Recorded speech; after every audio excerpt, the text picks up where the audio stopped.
দর্শক, একটা তাজা খবর ফাঁস হল এনসিপির নেতাদের কক্সবাজার সফরের আসল কারণ। জুলাই গণঅভ্যুত্থান এর বর্ষপূর্তির অনুষ্ঠানে উপস্থিত না থেকে এনসিপির ৫ শীর্ষ নেতা মঙ্গলবার সকালে বিমানে করে কক্সবাজার যান। গুঞ্জন উঠে সেখানে আগে থেকেই অবস্থান করা সাবেক মার্কিন রাষ্ট্রদূত পিটার হাস্টের সাথে গুরুত্বপূর্ণ এক গোপন বৈঠকে অংশগ্রহণের জন্যই তাদের কক্সবাজারে ভ্রমণ। এই ব্যাপারে মার্কিন দূতাবাস কার্যালয় থেকে জানানো হয়েছে তারা এই ব্যাপারে অবগত নয়। তবে সফরকারী দলের একজন শীর্ষ নেতা নাসির উদ্দিন পাটোয়ারি জানিয়েছেন যে এইটি তাদের ব্যক্তিগত অবকাশ সফর, অন্য কোনো কারণ নেই।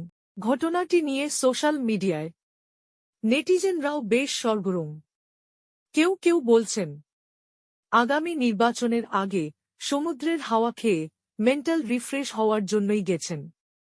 আবার অনেকেই বলছেন জুলাই সনদ ঘোষণা হল, নির্বাচনের সম্ভাব্য তারিখও ঠিক হল, তাই সামনে দূরের উপর থাকতে হবে, এই কারণে একটু ঘুরে আসা।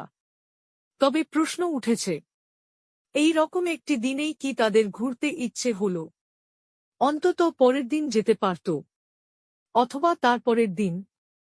গণ অভ্যুত্থান এর বর্ষপূর্তিতেই কেন যেতে হল?